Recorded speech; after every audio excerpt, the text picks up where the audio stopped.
범죄 아닌 혁신, 타다 얘기겠네요? 네, 그렇습니다. 네. 타다 어제 1심 판결이 나왔죠. 네. 결론은 여러분도 알다시피 무죄가 나왔습니다. 네네. 이 타다에 대해서 살짝 설명을 해드리면 예, 예. 현재 여객법 4조, 34조에서는 면허가 있는 사람만 네. 택시 영업을 할 수가 있고요. 그렇죠. 네, 특히 렌터카 같은 경우에는 기사 알선을 할 수가 없습니다. 네. 근데 예외 조항이 있습니다. 네네. 11인승에서 15인승에 한해서는 네. 렌터카를 할지라도 기사를 붙일 수가 있는 거거든요. 아, 예, 예. 바로 이 부분을 놓고 검찰은 법을 악용한 것이다. 네네. 버젓이 콜택시 영업을 했으면서 이 법망을 파고들었다라고 해서 기소를 한 것이고요. 네네. 이제 과연 법원의 판결은 뭐였느냐?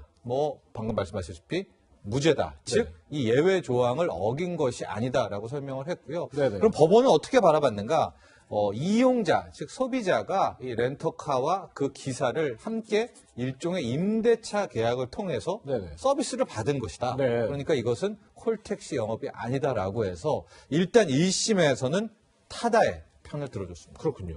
그동안에 일부 정치권이나 택시업계에서 죄인 취급받아왔던 이재용 소카 대표 같은 경우는 오랜만에 좀 웃었겠어요? 그렇죠. 어제 방송도 그랬고요. 오늘 예. 신문을 보면은 이제 이재용 대표 환하게 웃는 모습들 그러게요. 많이 나왔는데요. 네네. 이런 얘기를 했어요. 법원이, 즉 사법부가 미래로 가는 길을 선택했다. 네. 혁신 꿈꾸는 일에게 새로운 시간이 왔다. 네. 그동안 고마운 분들에게 다 고맙다라고 하는데 네. 실은 근데 아직은 1심입니다. 네, 검찰이 그렇죠. 항소할 수도 모르고 이제 대법원 판결까지 봐야 되겠지만 글쎄요. 어쨌든 굉장히 좀 한결 짐을 덜은 좀 가벼운 그런 모습을 보였습니다. 네. 잠시 속보 하나 와서 간단하게 전달해 드리면 일본 NHK 방송에서 보도를 했는데 일본 크루즈선에 탑승했다가 코로나19 감염이 된 2명이 숨졌다. 이런 지금 속보 들어오고 있습니다.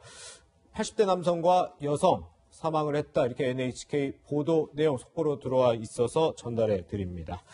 네, 다시 타다 얘기로 좀 넘어가 보겠는데요. 타다 이제 불법 택시 탁지가 떼졌지만 아직 넘어야 될 산은 많을 것 같아요. 말씀하신 것처럼 아직 1심이니까요. 네, 1심이고요. 예. 검찰이 어떻게 해야 될지 봐야 될 것 같고 네. 택시 업계에서 어제는 좀 너무 큰 충격이어가지고 큰 틀의 반응이 없었는데 네네. 오늘부터 아마 본격적으로 택시 업계도 어떤 행동을 할 겁니다. 예. 또 하나가 현재 국회에서 계류 중인 타다 금지법인데요. 그렇죠. 저 타다 금지법 같은 경우에는 입법 발의된 내용 잠깐 말씀드리면 네네. 그 예외 조항 있잖아요. 네. 이 타다와 이번에 논란이 됐던 네. 그 예외 조항을 굉장히 구체화시킵니다. 네. 즉 외국인 관광 영업에 한해서만 11인승 이상의 렌터카에 기사를 붙일 수 있다라든가 네네. 하고 그 해당 차는 시내를 돌아다닐 수가 없고 항만이라든가 공항에 대기하고 있거나 거기서 소위 말하는 이용자를 만나야 된다라는 이제 그런 내용의 타다 금지법입니다. 네네. 그래서 당초에는 2월 임시국회에 어쩌면 통과까지도 네. 될 수가 있을 뻔했는데 어제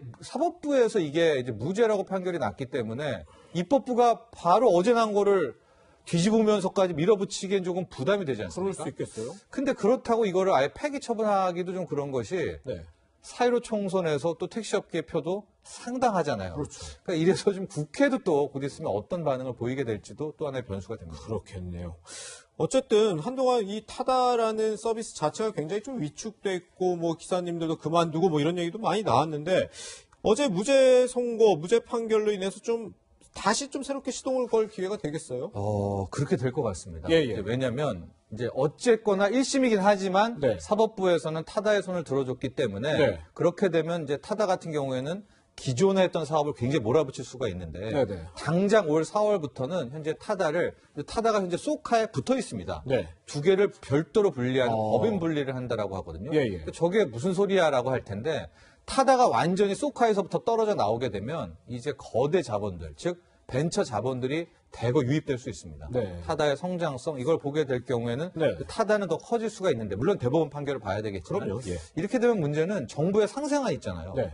면허를 사가지고 그 면허로 이 택시 면허를 사서 영업을 하는 네. 상생안이 완전히 무색해져 버립니다. 그렇겠네요. 왜냐면 법원이 무죄라고 했는데 굳이 네. 이 신경제 타다라든가 이쪽에서 기부금을 내겠습니까? 아니면 면허를 사겠습니까? 그 서비스 해도 된다는 거니까. 그러니까요. 그러니까 이 교통정리도 또 해야 되는 그런 숙제가 남아있죠. 그렇군요. 또 새로운 또 상생 방법을 찾아야 되는 상황이 아닌가 싶네요.